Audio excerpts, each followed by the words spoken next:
Hi everyone, good evening.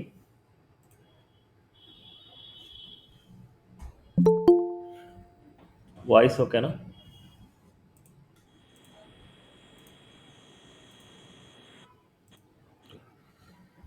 So ఇవాళ Java script start చేస్తున్నాను. So మనం జావా స్క్రిప్ట్ నేర్చుకోవాలి అంటే మెయిన్ ప్రీ రిక్వైర్మెంట్స్ స్కిల్స్ ఏం కావాలి? మెయిన్ హెచ్టిఎంఎల్ అండ్ సిఎస్ఎస్ తెలిసి ఉండాలి. హెచ్టిఎంఎల్ అండ్ సిఎస్ఎస్ తెలిస్తేనే జావా స్క్రిప్ట్ అనేది మీకు అర్థమవుతుంది. ఎందుకంటే మనం చేసే జావా స్క్రిప్ట్ హెచ్టిఎంఎల్ సిఎస్ఎస్ మీద వర్క్ అవుతుంది అన్నమాట. అంటే హెచ్టిఎంఎల్ సిఎస్ఎస్ మీద మనము కోడ్ రాస్తాం.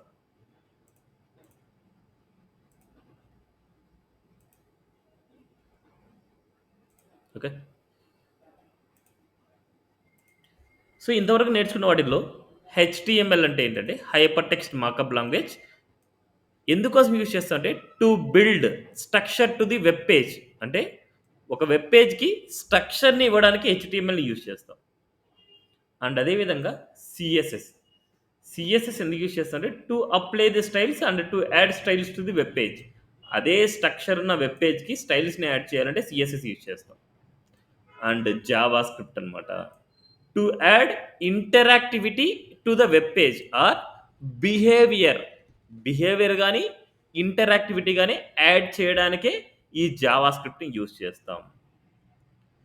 Java script is one of the core technologies of the web alongside HTML and CSS. ఏదైనా సరే వెబ్ టెక్నాలజీస్లో మేజర్ కోర్ స్కిల్స్ ఏంటంటే HTML, CSS and JavaScript అనమాట. ఈ త్రీ స్కిల్స్ లేనిదే ఫ్రంట్ ఎండ్ లేదు. ఈ త్రీ స్కిల్స్ లేనిదే ఫ్రంట్ ఎండ్ లేదు. అంతే. ఓకే. ఈ త్రీ స్కిల్స్ అనేది మ్యాండేటరీ స్కిల్స్ అనమాట. Either front end డెవలపర్కైనా back end డెవలపర్కైనా ఎవరికైనా సరే ఈ త్రీ స్కిల్స్ కంపల్సరీ రావాల్సిందే. Okay. What is Java script? So next point, what is Java script? JavaScript is a high level, versatile programming language primarily used to create interactive and dynamic content on websites. It enables client side web development, allowing web pages to respond to the user input, manipulate elements on the page, and handle data dynamically without needing to reload. వీటి గురించి కొన్ని ఒక్కొక్క point మనం మాట్లాడుకుందాం. So it's a Java script is a scripting language కూడా అంటాం.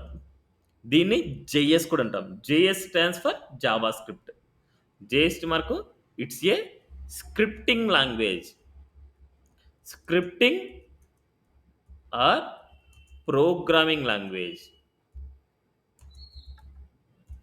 Scripting or programming language అనమాట. And అదేవిధంగా ఇక్కడ గుర్తుపెట్టుకోవాల్సింది ఏంటంటే మీరు JS it means JavaScript and Java both not same. రెండు సేమ్ కాదు. జావా స్క్రిప్ట్ అనేది ఫ్రంట్ ఎండ్లో యూజ్ చేసే skill. It's a client side application అంటే క్లయింట్ సైడ్ ప్రోగ్రామింగ్ లాంగ్వేజ్ అంటాం. జావా స్క్రిప్ట్ని క్లయింట్ సైడ్ ప్రోగ్రామింగ్ లాంగ్వేజ్ అంటే it's a front end programming language. Java is a back end programming language అంటే server సైడ్లో అది వర్క్ అవుతుంది, ఎగ్జిక్యూట్ అవుతుంది. ఓకే. బోత్ నాట్ సేమ్ అనమాట. అదేవిధంగా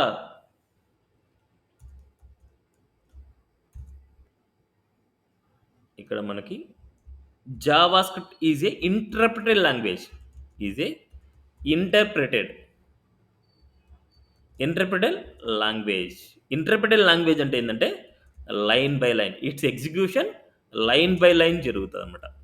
లైన్ బై లైన్ ఎగ్జిక్యూట్ అవుతుంది మనకు. అందుకే జావా స్క్రిప్ట్ అనేది ఇంటర్ప్రిటెడ్ లాంగ్వేజ్. సో ఈ పాయింట్స్ కూడా మీరు తెలుసుకోవాలి. అసలు జావా స్క్రిప్ట్ అంటే ఏంటి అనేసి మెయిన్ డిఫరెన్సెస్ ఇవన్నీ తెలియాలి మీకు. ఇట్స్ ఏ హై లెవెల్ అంటున్నారు. హై లెవెల్ అంటే దాని మీనింగ్ ఏంటి అంటే a programming language a programming language అయితే మిషన్తో కమ్యూనికేట్ అవుతారు. అంటే machine nothing but electronic device. ఇప్పుడు మనకు ఇట్స్ కంప్యూటర్. కంప్యూటర్లో మనకి ఏదైనా సరే ప్రోగ్రామ్ జరగాలంటే ఏమైనా యాక్షన్ రాయాలంటే మనం కంప్యూటర్కి కీవర్డ్తో రాస్తాం. ఆ కంప్యూటర్ ఏం చేస్తుంది, మనకి అవుట్పుట్లో మనకి ఏదైతే రాసామో అది అవుట్పుట్లో కనిపించేట్టు చేస్తుంది. అంటే మనకు కావాల్సిన రిక్వైర్మెంట్‌ని మన కీబోర్డ్‌లో మనం ఎంటర్ గాని ఏదైనా సరే చేశాము అంటే మనకు కావాల్సిన రెస్పాన్స్ అనేది మనకు వ్యూ కనిపిస్తుంది. అంటే ఏ పర్సన్ అయితే ఎలక్ట్రానిక్ డివైస్ ఆర్ కంప్యూటర్‌తో మనకి కమ్యూనికేట్ అవుతారో అలాంటి లాంగ్వేజ్‌నే హై లెవెల్ ప్రోగ్రామింగ్ లాంగ్వేజ్ అంటాము. Okay. Next it's enables client side web developments. అంటే జనరల్‌గా ఏంది అంటే ఈ జావా స్క్రిప్ట్ అనేది JS executing on client side అంటాం. Client side. Client side nothing but a browser అనమాట. Client side nothing but a browser. Front end అనొచ్చు, లేకపోతే బ్రౌజర్ అనొచ్చు ఏదైనా సరే. సో, జావా స్క్రిప్ట్ ఎక్కడ ఎగ్జిక్యూట్ అవుతదంటే వితిన్ ద బ్రౌజర్. యూజర్ బ్రౌజర్‌లోనే ఎగ్జిక్యూట్ అవుతాది మనకు. ఈ పాయింట్స్ అన్నీ గుర్తుపెట్టుకోవాలి. ఓకే. జేఎస్ అంటే జావా స్క్రిప్ట్ అనమాట. జావా స్క్రిప్ట్ అండ్ జావా అనేది 2 సేమ్ కాదు. ఓకే. నెక్స్ట్ అదే విధంగా జావా స్క్రిప్ట్‌ని, జావా స్క్రిప్ట్‌ని we use, we use in server side also. Server side also. అంటే it's a Node JS use చేసుకొని మనకు బ్యాక్ ఎండ్‌లో యూజ్ చేస్తాం. నోడ్ జేఎస్ మనకు కావాలి అనేసి అనుకుంటే కంపల్సరీ జావాస్క్రిప్ట్ రావాలన్నమాట. నోడ్ జేఎస్ మనకు రావాలి అనుకుంటే కంపల్సరీ మనకు జావాస్క్రిప్ట్ అనేది రావాల్సిందే. నోడ్ జేఎస్ అనేది ఏందంటే రన్ టైమ్ ఎన్విరాన్మెంట్ అంటాం. రన్ టైమ్ ఎన్విరాన్మెంట్ అంటే మన జావాస్క్రిప్ట్ కోడ్‌ని సర్వర్‌లో ఎగ్జిక్యూట్ చేసే ఎన్విరాన్మెంట్ అన్నమాట. అంటే server nothing but A back end. ఒకటి గుర్తుపెట్టుకోండి. Server nothing but A back end. ఈ జావాస్క్రిప్ట్ వస్తేనే నోడ్ జేఎస్ వస్తది. ఇట్స్ ఏ నోడ్ జేఎస్ అనమాట. Node JS. It's a JavaScript. JS means JavaScript అనమాట. అండ్ అదే విధంగా జావాస్క్రిప్ట్‌కి మనకు చాలా ఫ్రేమ్‌వర్క్స్ ఉన్నాయి. చాలా లైబ్రరీస్ ఉన్నాయి. దాంట్లో popular, most popular frameworks or libraries is Angular and React. Angular, యాంగులర్‌ని యాంగులర్ జేఎస్ కూడా అంటారు కొన్ని సార్లు. Angular JS or Angular. చూడండి. యాంగ్యులర్ జేఎస్ అంటున్నాం. Angular JS nothing but it's a JS అనమాట. అంటే it's a Java script. And అదే విధంగా it's a React JS. It's a React JS. It's a JS అనమాట. అంటే మనకు ఒకటే గుర్తుపెట్టుకోండి. జావా స్క్రిప్ట్ వస్తేనే మీకు ఏదైనా వస్తది. వితౌట్ జావా స్క్రిప్ట్ మీరేం చేయలేరు. ముందే చెప్తున్నా. వితౌట్ జావా స్క్రిప్ట్ మీరేం చేయలేరు. జావా స్క్రిప్టే కష్టంగా ఉందంటే మళ్ళీ తర్వాత ఏది నేర్చుకోలేరు. అందుకే ఎంత కష్టమైనా సరే జావా స్క్రిప్ట్‌ని ఫోకస్ చేయండి. ఏ క్లాస్ మిస్ చేయొద్దు. ఈవెన్ మీరొక సింగిల్ క్లాస్ మిస్ అయినా నెక్స్ట్ క్లాస్ మీకు అర్థం కాదు. ఓకే. నెక్స్ట్ అదే విధంగా Angular JS or Angular. It's a JavaScript framework అనమాట. It's a front end technology అనమాట. React JS it's a JavaScript library అనమాట. It's a front end library. Next అదే విధంగా Node JS. Node JS is a back end. Back end. It's a run time environment అనమాట. Run time environment. It's not framework. It's not library. It's a run time environment. అంటే మన Java script కోడ్‌ని server సైడ్‌లో execute చేసే ఒక environment అనమాట. And అదే విధంగా Express JS. It's a back end framework అనమాట. It's a Node JS framework. It's a Node JS framework అనమాట. Express JS it's a Java script. అంటే మీకు జావా స్క్రిప్ట్ వచ్చింది అంటే మీకు బ్యాక్ ఎండ్‌లో నోడ్, ఎక్స్‌ప్రెస్ అండ్ ఫ్రంట్ ఎండ్‌లో యాంగులర్, రియాక్ట్, జేక్వెరీ కూడా ఉంది. JQuery is a Java script library అనమాట. మీకు ఆల్రెడీ చెప్పాను లైబ్రరీ గురించి, ఫ్రేమ్‌వర్క్ గురించి. అది డెమో క్లాస్‌లో చెప్పింటాను. ఒకసారి చెప్తాను చూడండి. జనరల్‌గా మనకి ఎప్పుడైనా సరే లైబ్రరీ అంటున్నారు అంటే some set of predefined ఫంక్షన్స్‌ని కలిపితేనే ఒక లైబ్రరీ అవుతది. గుర్తుపెట్టుకోండి. సమ్ సెట్ ఆఫ్ ఫంక్షన్స్‌ని కలిపితేనే ప్రీ డిఫైన్డ్ ఫంక్షన్స్‌ని కలిపితేనే ఒక లైబ్రరీ అవుతది. అదే విధంగా ఫ్రేమ్‌వర్క్ అంటే, సమ్ సెట్ ఆఫ్ లైబ్రరీస్ కలిస్తేనే, ఒక ఫ్రేమ్‌వర్క్ అవుతది. సమ్ సెట్ ఆఫ్ ఫంక్షన్స్ కలిపితేనే ఒక లైబ్రరీ అవుతది. సమ్ సెట్ ఆఫ్ ఫంక్షన్స్ కలిపితేనే library. Some set of libraries కలిస్తేనే ఒక ఫ్రేమ్‌వర్క్. ఫ్రేమ్‌వర్క్ అనేది వేరొక లైబ్రరీ మీద డిపెండ్ అయ్యే అవసరం లేదు. ఎందుకంటే సమ్ సెట్ ఆఫ్ లైబ్రరీస్ కలిస్తేనే ఒక ఫ్రేమ్‌వర్క్ అయిపోద్ది. బట్ లైబ్రరీ అనేది అనదర్ లైబ్రరీ మీద మనం డిపెండ్ అవ్వాల్సొస్తది. ఒక లైబ్రరీ అనేది అదర్ లైబ్రరీ మీద డిపెండ్ అవ్వాల్సొస్తది. ఓకే. అలాగా యాంగులర్ అనేది జావాస్క్రిప్ట్ ఫ్రేమ్‌వర్క్, రియాక్ట్ అనేది జావాస్క్రిప్ట్ లైబ్రరీ అన్నమాట. రియాక్ట్ జేఎస్ అనేది వేరొక లైబ్రరీస్ మీద డిపెండ్ అవుతది. యాంగులర్ అనేది వేరొక లైబ్రరీ మీద డిపెండ్ అయ్యే అవసరం లేదు. ఇట్స్ ఎ ఫ్రేమ్‌వర్క్ అన్నమాట మనకి. అండ్ అనదర్ ఇంపార్టెంట్ పాయింట్ తెలుసుకోవాల్సిందేంటంటే, లైబ్రరీలో చాలా ఫైల్స్ తక్కువుంటాయి. లైబ్రరీలో ఫైల్స్ తక్కువుంటాయి. స్పీడ్ ఎక్కువుంటది. అదే విధంగా ఫ్రేమ్‌వర్క్‌లో కంపేర్ టు లైబ్రరీ స్లో ఉంటది. ఇండివిడ్యుయల్‌గా దేని దానికి అదే స్పీడ్ ఉంటది. But compare to library slow. Framework అనేది స్లోగా ఉంటది. ఫైల్స్ ఎక్కువుంటాయి. స్లోగా లోడింగ్ అవుతా ఉంటదనమాట. అంతే. అంతకు మించి ఇంకేం లేదనమాట.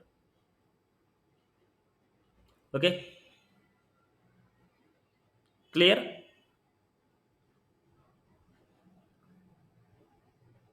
Clear this? Okay. Next. And అదే విధంగా JavaScript is a case sensitive programming language. JavaScript is a case sensitive. Case sensitive అంటే క్యాప్స్ ఉంటే క్యాప్సే రాయాలి. స్మాల్ ఉంటే స్మాలే రాయాలి. క్యాప్స్ ఉంటే క్యాప్సే రాయాలి. స్మాల్ ఉంటే స్మాలే రాయాలి. అండ్ అదే విధంగా జావాస్క్రిప్ట్ ప్రోగ్రామింగ్‌లో ఎప్పుడైనా సరే మనం రాసే కోడింగ్ ఏదైనా మిస్టేక్స్ ఉన్నాయి అంటే, ఆ మిస్టేక్స్ ఎక్కడొస్తున్నాయి ఏంటి అనేసి మన బ్రౌజర్‌లో తెలుసుకోవచ్చు. బట్ ఇక్కడ వన్ థింగ్ మీరు గుర్తుపెట్టుకోవాల్సిందేంటంటే, జావాస్క్రిప్ట్ కోడింగ్‌లో ఎక్కడైనా సరే మనకు ఎర్రర్ ఉంది అంటే, ఎక్కడైనా సరే ఎర్రర్ ఉంది అంటే, ఆ ఎర్రర్ లైన్ దగ్గర కోడింగ్ ఎగ్జిక్యూషన్ స్టాప్ అయిపోద్ది. ఎందుకంటే it's execute line by line, line by line execute అవుతది. ఏ లైన్ దగ్గరైతే మనకి ఎర్రర్ ఉందో, ఆ లైన్ దగ్గర కోడింగ్ అనేది స్టాప్ అయిపోద్ది. ఆ ఎర్రర్‌ని మీరు సాల్వ్ చేస్తేనే తరువాత ఉండే కోడింగ్ అనేది ఎగ్జిక్యూట్ అవుతది. అంతవరకు ఎర్రర్ తర్వాత ఉండే కోడింగ్ అనేది ఎగ్జిక్యూట్ అవ్వదు. ఈ పాయింట్స్ అయితే గుర్తుపెట్టుకోండి. Okay. Next why we use the JavaScript. So, why we use the JavaScript. It's a JS. Main thing, main thing DOM manipulation. DOM is document object model. ఈ object, ఈ terms అన్నిటి గురించి తర్వాత మీకు అర్థమవుతా ఉంటా. ఇట్స్ ఎ డామ్ మ్యానిపులేషన్ అంట. Manipulation nothing but a content change dynamical అనమాట. మ్యానిపులేషన్ అంటే కంటెంట్‌ని డైనమిక్‌గా చేంజ్ చేయడం అనమాట. అండ్ అదే విధంగా కాలిక్యులేషన్స్, కాలిక్యులేషన్స్ చేయడానికి. అంటే అడిషన్, సబ్ట్రాక్షన్, మల్టిప్లికేషన్, డివిజన్ ఇలాంటి ఏదైనా సరే కాలిక్యులేషన్స్ కూడా మనం చేసుకోవచ్చు. Next form validation. Form validation అంటే ఏదైనా సరే ఇన్‌పుట్ ఎలిమెంట్స్ ఉంటాయి మనకు. ఫార్మ్స్ చూసాం. రిజిస్టర్, లాగిన్ ఫార్మ్ చూసాం. దాంట్లో డేటాని మనం ఎంటర్ చేసినప్పుడు సబ్మిట్ చేస్తే ఆ డేటా ఏం మీరు ఫిల్ చేయకుండా ఉంటే మనకి ఎర్రర్ మెసేజ్ చూపించాలి. So, please enter full name, please enter email, please enter mobile number ఇలాంటి టైప్ ఆఫ్ ఎర్రర్స్ మనకు కనిపించాలి. ఓకే. క్లియర్? ఈ మూడింటి కోసమే ఎక్కువగా జావాస్క్రిప్ట్ యూజ్ చేస్తాం. అండ్ అదే విధంగా జావాస్క్రిప్ట్‌ని scripting or programming or dynamic programming language కూడా అంటాం. Dynamic programming language. ఇన్ని వేస్‌లో అంటాం. It's a scripting language, it's a programming language, it's a dynamic programming language. ఎలా అయినా సరే మనం పిలిచొచ్చు. ఓకే. ఇది జావాస్క్రిప్ట్ గురించి కొద్దిగా ఓవర్‌వ్యూ. వాట్ ఈస్ జావాస్క్రిప్ట్ అంటే. నెక్స్ట్ అదే విధంగా some key features of JavaScript. Already మనం డిస్కస్ చేశాము. అవే పాయింట్స్ ఇక్కడ ఉన్నాయి. First point client side scripting. Client side scripting అంటే JavaScript typically runs in the browser allowing to the build rich interactive web application. Example form validations, animations అంటే real time content updates. ఏదైనా సరే కంటెంట్‌ని update చేయాలనుకుంటే it's a main key feature. It's a dam manipulation అంటాం దాన్ని. Next అదేవిధంగా event driven. Event driven. JavaScript reacts to user actions like click, key press or form submissions. ఇప్పుడు మనకి ఇక్కడ క్లిక్ చేస్తున్నా. క్లిక్ చేయంగానే చూడండి మనకి ఇక్కడ సరౌండింగ్స్‌లో ఉండే కోడింగ్ అనేది సెలెక్ట్ అవుతుంది. జస్ట్ ఇట్లా క్లికింగ్ అనమాట. సీ ఇలా క్లిక్ చేయంగానే చూడండి ఒక బార్డర్ టైప్ మనకొచ్చేసింది ఇలాగా. అంటే ఇట్స్ ఏ క్లిక్. ఇలా క్లిక్ చేసినప్పుడు మనకు ఆ ఏరియా మొత్తం మనకు ఆక్యుపై చేస్తుంది. ఇట్లా క్లిక్ చేసినప్పుడు మనకు జరిగే యాక్షన్స్. అదే కీని మనం ప్రెస్ చేసినప్పుడు అంటే కీని ఏదైనా సరే ప్రెస్ చేసినప్పుడు జరిగే యాక్షన్స్ అనమాట. కీని ప్రెస్ చేసినప్పుడు, కీని అప్ చేసినప్పుడు, డబుల్ క్లిక్ చేసినప్పుడు, స్క్రోల్ చేసినప్పుడు, హోవర్ చేసినప్పుడు ఇలాంటివి చాలా ఉంటాయన్నమాట. ఇట్స్ ఏ ఈవెంట్ డ్రివెన్ అనమాట. అది కమింగ్‌లో మనం మాట్లాడుకుందాం. నెక్స్ట్ డామ్ మ్యానిపులేషన్ ఇందాకే మనం మాట్లాడాను. JavaScript can access and modify the document object model which represents the structure of HTML or XML document. This allows you to the dynamically update page content. It's a dynamic nature. అంతే. Cross platform. Cross platform అంటే మన JavaScript అనేది different operating సిస్టమ్స్‌లో work అవుతది. It's a JavaScript works across various devices and operating systems. As it is supported by all browsers. Major browsers అన్నమాట. Next asynchronous capabilities. Asynchronous capabilities అంటే JavaScript అనేది line by line execute అవుతది. Line by line execute అవుతది. అంటే ఒకదాని తర్వాత ఒకటి, ఒకదాని తర్వాత ఒకటి ఎగ్జిక్యూట్ అవుతది. దాన్నేమంటారంటే సింక్రనస్ ఆపరేషన్ అన్నాం. సింక్రనస్ ఆపరేషన్స్ అంటాం. ఓకే. సింక్రనస్ అంటే లైన్ బై లైన్ జరగడం అనేలాగా. అదే అసింక్రనస్ క్యాపబిలిటీస్. అసింక్రనస్ జరిగే యాక్షన్స్ కూడా ఈ జావాస్క్రిప్ట్‌లో ఉన్నాయి. అసింక్రనస్ అంటే మనకేందంటే the JavaScript can handle asynchronous operation such as fetching data from server. అంటే డేటాబేస్ నుంచి డేటాని గెట్ చేయడానికి యూజ్ చేసే ఒక స్కిల్ అన్నమాట. Without blocking other code execution. అంటే వేరొక కోడ్ ఎగ్జిక్యూషన్‌ని ఆపకుండా ఇది చేస్తదనమాట. అంటే ఆ కోడ్ పాటికి ఆ కోడ్ జరుగుతూ ఉంటాది. సర్వర్ నుంచి డేటాని గెట్ చేయడం, గెట్ చేస్తూనే ఉంటాది. ఓకే. అలా చేయాలంటే మనకి commonly achieved using promises, async, await, Ajax ఇలాంటి కాన్సెప్ట్స్ ఉన్నాయన్నమాట మనకి. చాలా చాలా ఇంపార్టెంట్ కాన్సెప్ట్స్ అన్నమాట మనకి. అండ్ అదే విధంగా Node JS. JavaScript is not limited to client side application. Only ఈ జావాస్క్రిప్ట్‌ని క్లయింట్ సైడ్ అప్లికేషన్ వరకే కాకుండా నోడ్ జేఎస్‌లో కూడా యూజ్ చేస్తాం. నోడ్ జేఎస్ ఇందాకే చెప్పాను. It's use for server side programming. Enables full stack development. అంటే మీరు నోడ్ జేఎస్ మీరు నేర్చుకున్నారు అంటే you are the full stack developer. You are the full stack developer. Okay. Now ఇవి ఓవరాల్‌గా theoretical points. Only theoretical points అన్నమాట. ఇంకా మీరు చూడాల్సిందల్లా ఏందంటే జావాస్క్రిప్ట్‌ని ఎవరు కనిపెట్టారు? జావాస్క్రిప్ట్‌ని ఎప్పుడు ఇన్వెంట్ చేశారు? జావాస్క్రిప్ట్‌ని ఏ కంపెనీ కనిపెట్టింది? జావాస్క్రిప్ట్‌ని డెవలపర్స్ ఎవరు? ఇవన్నీ మీరు చూస్తే జావాస్క్రిప్ట్‌ని ముందు ఎక్మాస్క్రిప్ట్ అనేవాళ్ళు. ఎక్మాస్క్రిప్ట్ అనేవాళ్ళు. సో, దాన్ని ప్యారలల్‌గా మనకు జావాస్క్రిప్ట్‌గా కన్వర్ట్ అయిందనమాట. ఈ పాయింట్స్ అన్ని మీరు వెరిఫై చేసుకోవాలి. అవన్నీ నో నీడ్. మనకు మెయిన్ జావాస్క్రిప్ట్ ఎందుకోసం యూజ్ చేస్తున్నాము? అసలు అడ్వాంటేజ్ ఏంటి? అసలు ఎందుకు యూజ్ చేయాలి? అనేసి మనం నేర్చుకున్నాం ఇప్పటివరకి. ఓకే. మిగతాటిని ఒకసారి మీరు చూడండి వెరిఫై. ఓకే. నెక్స్ట్ నేనిక్కడ కోర్స్ కంటెంట్ అంటే మనకు కోర్స్‌లో ఏ టాపిక్స్ చెప్తా అనేసి నేను చెప్తాను. Course content. ఫస్ట్ మనకు ఆల్రెడీ ఇంట్రడక్షన్ అయిపోయింది. Introduction. Introduction and next topic types of JavaScript and where we write the JavaScript.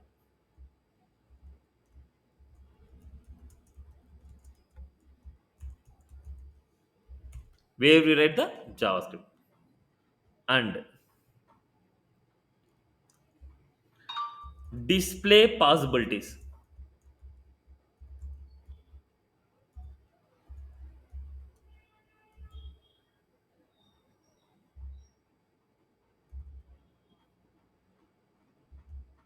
Display possibilities. ఈ డిస్ప్లే పాసిబిలిటీస్‌లో మనకు ఫస్ట్ వన్ అలర్ట్. అలర్ట్‌ని మనకు విండో డాట్ అలర్ట్ కూడా అంటాం. Just alert. నెక్స్ట్ అదే విధంగా console dot log next inner HTML, inner HTML and inner text. ఇవన్నీ topics అనమాట. నేను చెప్పేదన్నీ టాపిక్స్ చెప్తున్నా. ఇప్పుడు టాపిక్స్ నోట్ డౌన్ చేస్తున్నా. నెక్స్ట్ అదేవిధంగా డాక్యుమెంట్ డాట్ రైట్. ఇక్కడ ఎలాగైతే ఉందో అలాగే రాయాలన్నమాట మనకి. ఓకే. Next selectors. ఇక్కడ కూడా మనకి సెలెక్టార్స్ ఉంటాయి.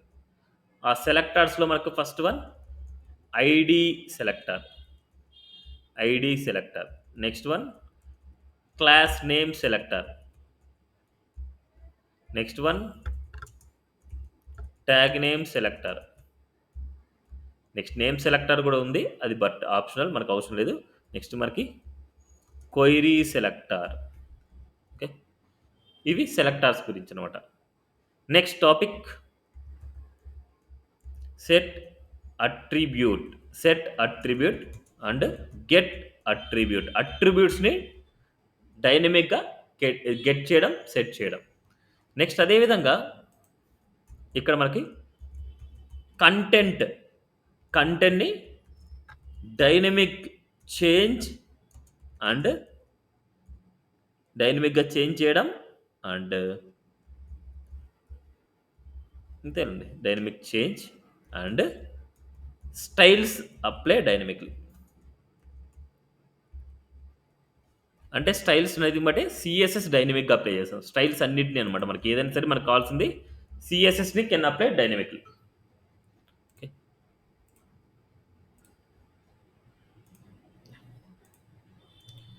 So set attribute, get attributes and సిఎస్ఎస్ని డైనమిక్గా అప్లై చేయడం, కంటెంట్ని డైనమిక్గా చేంజ్ చేయడం.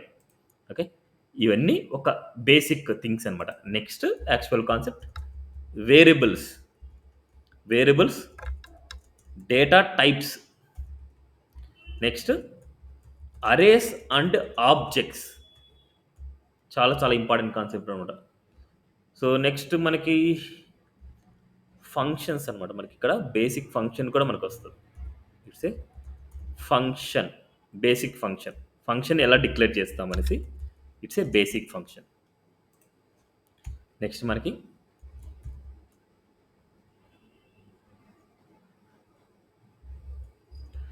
Operators.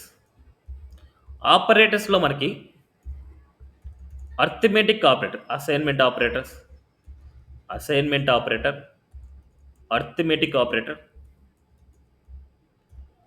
Comparison operator,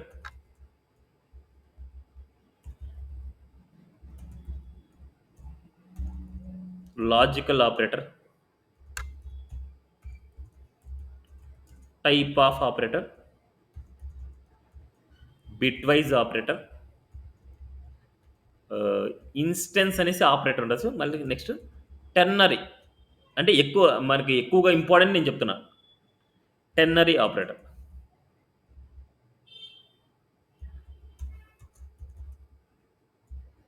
and string operator. So string ఆపరేటర్ని ప్లస్ అంటాం, టెర్నరీ ఆపరేటర్ని మనకి క్వశ్చన్ మార్క్ అంటాం. మనకి assignment, arithmetic, comparison, logical, type of, bitwise, ternary అని ఇట్స్ ఏ ఆప్షనల్. మనకి ఇది ఆప్షన్, మాకు అస్సలు అవసరమే లేదు. జాస్క్రిప్ట్లో బిట్వైజ్ అనే ఆపరేటర్ అవసరం లేదు, బట్ చూపిస్తాను మీకు ఎలా ఉంటుంది అనేసి. నెక్స్ట్ మనకి టైప్స్ ఆఫ్ ఫంక్షన్స్ అనమాట. టైప్స్ ఆఫ్ ఫంక్షన్స్ సో చాలా ఉంటాయి. Named function, named functions and anonymous functions, anonymous functions and arrow functions. Next IIFE అంటాం, ఇమ్మీడియట్లీ ఇన్వోక్డ్ ఫంక్షన్ ఎక్స్ప్రెషన్ అనమాట, IIFE ఫంక్షన్. నెక్స్ట్ అదేవిధంగా high order function, high order functions. Next console function. ఇలాంటివన్నీ చాలా ఉండొచ్చు, but మనకి main important ఇవి. Next అదేవిధంగా ఫంక్షన్లో మనకు ఇక్కడ మనకు పాసింగ్ పారామీటర్స్,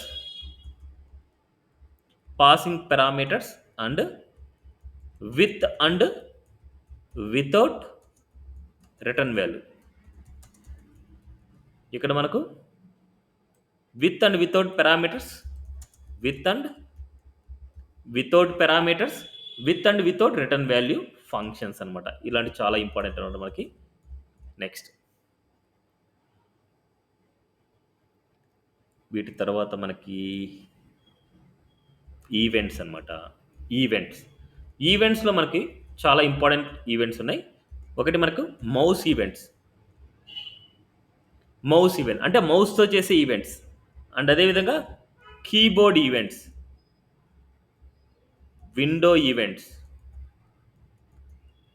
విండోలో ఆన్ లోడ్ అనేసి ఒకటి ఉంటుంది అన్నమాట, చాలా ఇంపార్టెంట్. అండ్ అదేవిధంగా ఫామ్ ఈవెంట్స్. ఫామ్లో చేంజ్, ఫోకస్, బ్లర్ ఇలాంటి చాలా ఉంటాయి. మౌస్లో click, hover, mouse out and double click, scroll ఇలాంటివి ఉంటాయి మనకు. సో మౌస్ అంటే ఈవెంట్స్లో మనకు mouse, keyboard, window and form. And అదేవిధంగా ఈవెంట్ లిజనర్ అనేసి ఒకటి ఉంది. Event listener, add event listener అనమాట మనకు. Not event listener, it's a add event listener ఇవన్నమాట. Next conditional statement. కండిషనల్ స్టేట్మెంట్స్లో మనకు if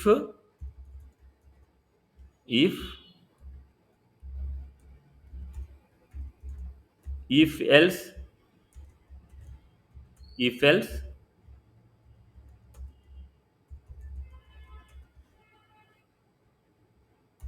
next if,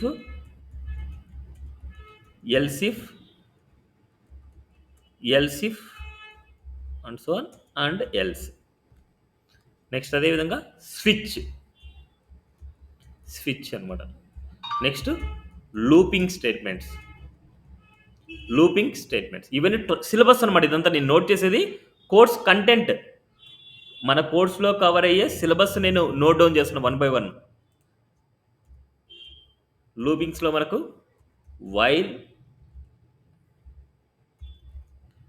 do while, for loop, for of, for in కూడా ఉంది బట్ మనకు అంత నీడ్ అయితే లేదు. ఫర్ ఇన్ ఉంది బట్ మనకైతే నీడ్ ఉండదు. నెక్స్ట్ అదేవిధంగా next topic break and continue.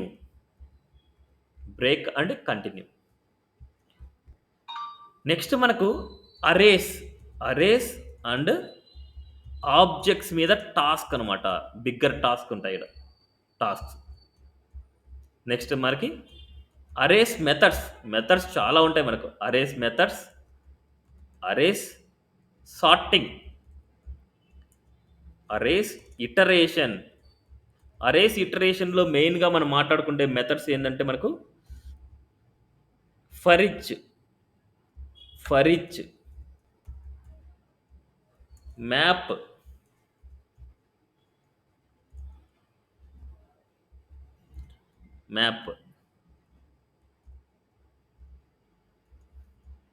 Find, reduce, filter. So ఇంకా కొన్ని ఉండొచ్చు but this is the major. For each, map, find, reduce, filter. ఇంకా కొన్ని ఉండొచ్చు, అవి మళ్ళీ తర్వాత మాట్లాడుకుందాం. నెక్స్ట్ అదేవిధంగా string and string methods, number and number methods and it's methods. Math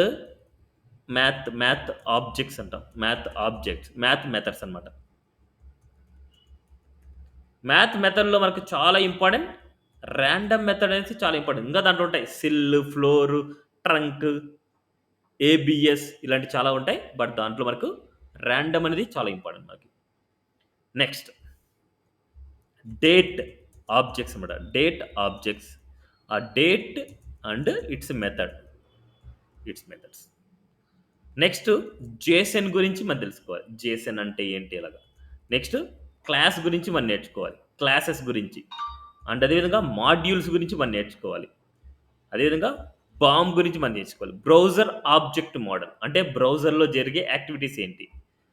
asynchronous functions. Asynchronous it's a promises ఇందాక మనం చూసాం ప్రామిసెస్, అబ్జర్వబుల్స్, అసింక్ అవైట్ సారీ అబ్జర్వబుల్స్ లేదు. Promises, async await and fetch method ఇవన్నీ మనకు దీంట్లోకి వస్తాయన్నమాట. నెక్స్ట్ మనకు ఎర్రర్స్ అన్నమాట. ఎర్రర్స్‌లో మనకు ట్రై క్యాచ్, ట్రై, ట్రై ఒకటి, catch, catch, throw, throw, throw అనేసి మనకుంటది. సో, ఇవి ఎర్రర్స్ గురించి చాలా ఇంపార్టెంట్ అన్నమాట మనకి. నెక్స్ట్ మనకి form validation with AJAX concept. దీన్నే మనకు ఏపీఐ ఇంటిగ్రేషన్ అంటాం. API integration. Okay. So, mostly important topics ఇవన్నమాట. కావాలంటే మనకు ఒకసారి చాట్ జీపీటీని గాని ఏదైనా సరే మనకి ఒకసారి సెర్చ్ చేద్దాం. మనకి ఒకసారి అడుగుదాం. సో, ఇక్కడ మనకి జావా స్క్రిప్ట్ కోర్స్ కంటెంట్. ఇంకా ఏమన్నా సరే మిస్ అయ్యుంటే నేను చెప్తాను. Course content. ఇంకా హోయిస్టింగ్ అనేసి మనకు కొన్నున్నాయి. సో, దీంట్లో మనకి హోయిస్టింగ్ ఇక్కడ మనకు వేరియబుల్స్ దగ్గర మనకు తెలిసిపోద్ది. ఇట్స్ ఏ వేరియబుల్స్‌లో మనకు hoisting. Overview of programming language, introduction to JavaScript, ways to use and setting, yeah, writing the first script and understanding the script tag and inline internal external scripts. ఇవి. Next module 2 basic concepts and variable declaring the variables and primitive and non-primitive types and operator arithmetic assignment comparison logical and ternary operator and operator precedence and control flow if else if switch and for while do while and break and continue and declaring function calling function called function and arrow function and parameter default parameter and with return values. Next అదేవిధంగా scope of closures. So global and local variable and the concept of closures and how to works and immediately invoked function. And arrays and objects. Arrays creating array and methods push method, pop method, shift and shift, slice, splice, for each map, filter, reduce methods. Are iterations and ఇవన్నీ. Objects creation object and objects keys గానీ object values గానీ object assignments గానీ. Next DOM manipulationలో introduction to DOM structure, get element by ID, query selector and modify the HTML CSS with the JavaScript and events click hover form events and adding the event add event listener and event bubbling and capturing and event propagation as so event can మళ్ళీ చూద్దాం and advanced class asynchronous understanding the synchronous and asynchronous execution callbacks and call hell and promises then and async await error try catch so custom in working in the APIs. So API integration. So introduction to API and REST APIs and fetch API Ajax concept and handling JSON data. Next third party interaction to Ajax and Axios and jQuery and ASIX. So blocking with the let and the constant and yeah import and export ఇవన్నీ మనకు మాడ్యూల్స్లో మనకు వచ్చేస్తాయి and oops concept మనకు అవసరం లేదు ఇలాంటివి and web services and cookies and it's deployment and bubbling అని okay ఇవి టాస్క్లు అనమాట మనకి టు డూ లిస్ట్ కానీ సింపుల్ క్యాలిక్యులేటర్ కానీ ఫామ్ వాలిడేషన్ దీంట్లో మనం ఫామ్ వాలిడేషన్ చేస్తాం మనం అండ్ మనకు ఇంటిగ్రేట్ అండ్ ఇంటర్మీడియట్ ప్రాజెక్ట్స్ మనకు వెదర్ యాప్ యూజింగ్ ఏపీఎస్ మనము రిజిస్ట్రేషన్ అండ్ లాగిన్ ఫామ్ చేస్తాం రిజిస్ట్రేషన్ లాగిన్ ఫామ్ మీద ఏపీఐ ఇంటిగ్రేషన్ మనం చేస్తాం సో దిస్ ఎనఫ్ ఇది అనమాట కోర్స్ కంటెంట్ మనకి సో టుమారో నుంచి మనం స్టార్ట్ చేద్దాం ఎందుకంటే మళ్ళీ కన్ఫ్యూజన్ అందుకు సో ఇది ఇంట్రడక్షన్ అండ్ కోర్స్ కంటెంట్ అన్నమాట సో టుమారో నుంచి మనకు టైప్స్ అంటే మనకి ఎలా రాస్తాము జావాస్క్రిప్ట్ని ఎలా మనము మన వెబ్ పేజ్లో ఎలా యాడ్ చేస్తాము అవన్నిటిని టుమారో నుంచి స్టార్ట్ చేద్దాం ఓకే సో ఇది ఇవాల్టి క్లాస్ ఏమైనా డౌట్ ఉందంటే క్లారిఫై చేసుకొని డౌట్స్ లేకపోతే లీవ్ అవ్వచ్చు థ్యాంక్ యూ